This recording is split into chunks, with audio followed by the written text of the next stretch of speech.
ओम नमः सिद्धेभ्य नमो जीर्णानम। सभी को सादर शुद्धात्म वंदन।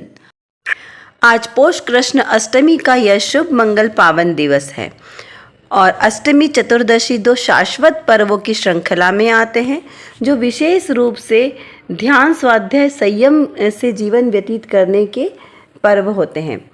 इन्हीं पर्वों के साथ आज आचार्य कुंद देव को आचार्य पदवी देने का दिन है और इसी दिन आचार्य कुंद देव ने जो परमागम की रचना की है, हमारे ऊपर अमूल्य उपकार किया है, ऐसे आचार्य देव को नमन करते हुए समवसरण स्तुति का यहाँ पर काव्य प्रस्तुत किया गया है। तो आइए चलिए हम इस काव्य का पाठ करते हैं। आक्षेत्रिणाचरम जिन तणा सुपूत विदेहना प्रथम जिन तणा सुभत भव माँ भूलेल भवि जीव तणा सुमीत बंधु तने फरी फरी मुनि कुंद कुंद बंधु तने फरी फरी मुनि कुंद कुंद बंधु तने फरी फरी मुनि कुंद कुंद। ऐसे ही श्री कलिकाल सर्वज्ञ आचार्य कुंद देव के चरणों में बारंबार नमस्कार हो। उनके उपकारों को हम कैसे भुला पाएंगे। द्वितीय श्रुत स्कंद के रूप में पंच परमागम के रूप में जो हमें अध्यात्म ग्रंथ प्राप्त हुए हैं, हमें आत्मा से परमात्मा बनाने वाले, मैं ही परमात्मा हूँ ऐसा शंखनाद करने वाले ऐसे पंच परमागम आज हमारे सामने जो अगर है तो उसका उपकार आचार्य कुंद देव को है। ऐसे गुरु के चरणों में बारंबार नमस्कार करते हुए हम यह भक्ति भावना भाते हैं कि जैसे उन्होंने अपने आत्मा को देखा तो उन्हीं के इन गाथाओं के आधार से हम भी अपने आत्मा को देखें। अहम एक को खलु शुद्धो, इस प्रकार हम अपनी आत्मा को शुद्ध अनुभव करें, उसकी श्रद्धान करें। ऐसी पवित्र भावनाओं के साथ हम आज के इस दिवस को मंगलमय बनाते हैं। आचार्य कुंद देव का व्यक्तित्व कर्तृत्व इतना विशाल है कि जिन्हें हम सीमित शब्दों में नहीं समझ सकते हैं, लेकिन एक सामान्य परिचय आज हम देखते हैं कि आचार्य कुंद के 5 नाम जो अधिक प्रचलित हुए, जैसे कि वक्रग्रीवाचार्य, महामुनि, एलाचार्य और गृध्र पिच्चाचार्य और कुंद और एक नाम है पद्म नंदी जो उनका बचपन का नाम है। आचार्य देवसेन ने अपने ग्रंथ दर्शनसार में उनका उल्लेख किया है पद्म नंदी नाम से। आचार्य कुंद देव ने पंचास्तिकाय, समयसार, प्रवचनसार, नियमसार जी, अष्टपाहुड़, 12 अणुपेक्षा, भक्ति संग्रह जैसे कई ग्रंथों की रचना की है। कहते 84 पाहुड़ ग्रंथों की रचना की, जिसमें से 11-12 प्रतियां ग्रंथ हमें अभी वर्तमान में उपलब्ध हैं, बाकी अभी अप्राप्त है। आचार्य कुंद ने 11 वर्ष की उम्र में ही दिगंबर मुनि दीक्षा धारण कर ली थी। कहते हैं कि उन्होंने बाल्य अवस्था से कभी वस्त्र धारण ही नहीं किए थे। इनके दीक्षा गुरु आचार्य जिनचंद्र जी थे। विद्वानों के अनुसार आचार्य कुंद देव दक्षिण भारत के निवासी थे। उनके पिता का नाम करमंडू और माता का नाम श्रीमती था। इनका जन्म आंध्र प्रदेश के कौंडुक कुंदपुर नामक नगर में हुआ। इस गांव का एक नाम कुरुमराई भी कहा जाता है। पूर्व भाव में कौंडेश एक ग्वाला थे जिन्हें बहुत ही कम ज्ञान था, लेकिन वन में आग लगने से एक शास्त्र को उन्होंने सहज कर और योग्य आचार्य को प्रदत्त किया, जिसके पुण्य के प्रताप से उन्हें इतनी श्रुत की लब्धि प्राप्त हुई। आचार्य देव द्वारा विरचित सभी प्राकृत ग्रंथ सौरसेनी प्राकृत भाषा में निबद्ध किए गए हैं। कुछ लेखकों के अनुसार उनकी कोंडा उनकी मूल भूमि है और इसीलिए कोंडा से उनका नाम कुंद यानी जो कुंदा का फूल होता है उसके नाम से उनका नाम कुंद पड़ा। पहले के विद्वानों ने उनके अन्य नामों में पद्मनंदी, वक्रग्रीवा, गृध्रपिच्छा और इलाचार्य सूचीबद्ध किए हैं। इलाचार्य जब वो विदेश क्षेत्र गए थे तब वहाँ पर काया सबकी 500 धनुष की थी और भरत क्षेत्र के समर्थ आचार्य बिल्कुल छोटे से इलायची की तरह दिखाई दे रहे थे, इसीलिए उनका नाम वहाँ से एलाचार्य प्रसिद्ध हुआ। व्यापक रूप से दक्षिण भारत से होने के कारण दक्षिण के साक्ष्यों को अधिक महत्व दिया जाना चाहिए था। और उसी में कर्नाटक में जैन धर्म के उनके साहित्य और भाषा के विकास का श्रेय भी आचार्य कुंद देव को दिया गया। कर्नाटक के श्रवणबेलगोला में पाए गए जैन शिलालेख पुरानी कन्नड़ भाषा में लिखे गए हैं। आचार्य कुंद देव को 44 वर्ष यानी 44 वर्ष की उम्र में ईसा पूर्व 64 यानी 64 सन में चतुर्विधि संघ ने आचार्य पद पर प्रतिष्ठित किया था और उन्होंने 51 वर्ष 10 माह और 15 दिन तक आचार्य पद पर पूरे संच का संचालन किया। ऐसे समर्थ आचार्य कुंद देव के बारे में कुछ और ख़ास बातें आइए हम यहाँ पर जानते हैं कि किस प्रकार आचार्य कुंद देव विदेह गए।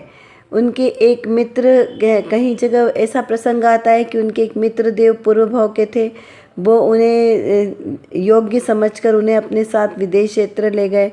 तो कहीं पर ऐसा वर्णन भी आता है कि उन्हें चारण रिद्धि थी और यहाँ से जब उन्होंने श्रीमंदिर भगवान को नमस्कार किया तो उनके नमस्कार में इतनी पवित्रता, इतनी भक्ति थी कि वो उनको चारण रिद्धि प्रकट हुई और उसके आधार से वो विदेश क्षेत्र पर गमन करके गए।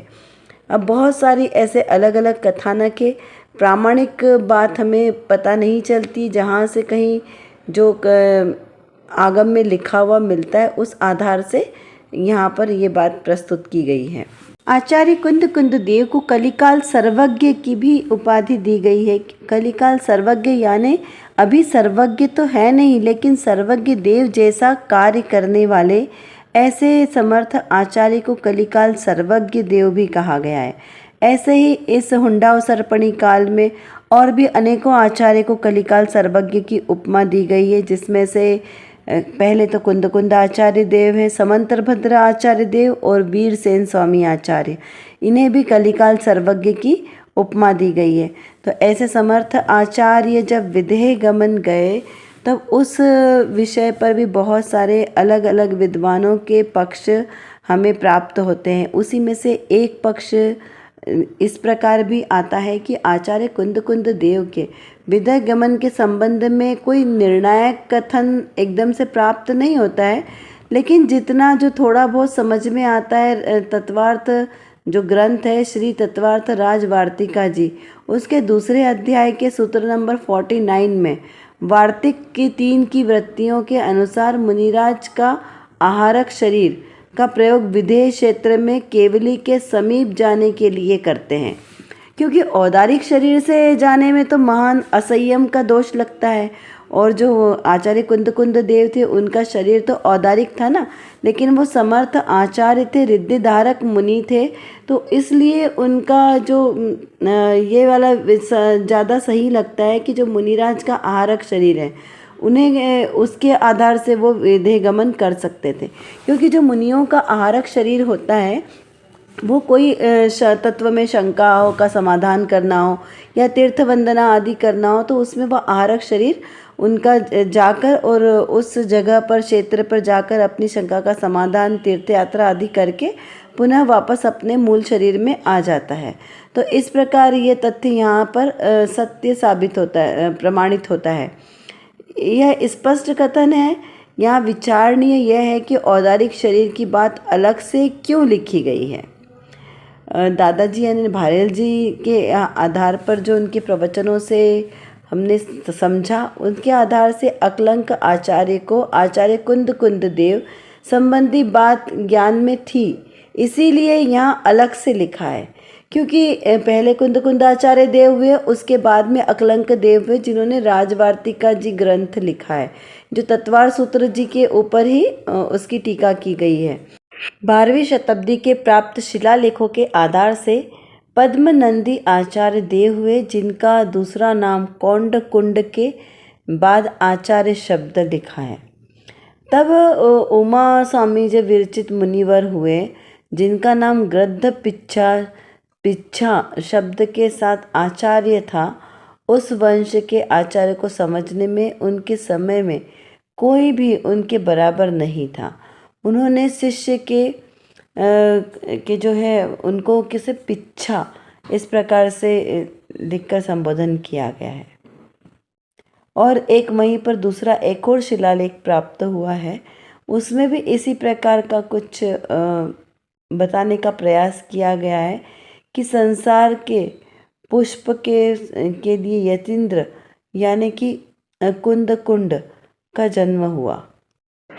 इस प्रकार बहुत से शिलालेख प्राप्त हुए जिसमें आचार्य कुंद देव का वर्णन मिलता है, और ग्रंथों में भी बहुत सारे ग्रंथों में आचार्य देव के बारे में लिखा मिलता है। एक श्री भूवलय जी ग्रंथ है जो आचार्य कुमुदेंदु देव द्वारा सुंदरी लिपि का लिखा हुआ ग्रंथ प्राप्त हुआ है। उसके अंदर समय सार जी की गाथाएं उद्धृत की गई है। तो उससे यह प्रमाणित होता है कि जो कुमुदेंदु आचार्य थे उनके पूर्ववर्ती आचार्य कुंद देव हुए हैं। और अभी तक के जितनी जानकारी प्राप्त है उन जानकारी के आधार पर पहला ग्रंथ ऐसा प्राप्त हुआ है जिसमें समय सार जी की गाथाएं उद्धृत की गई हैं।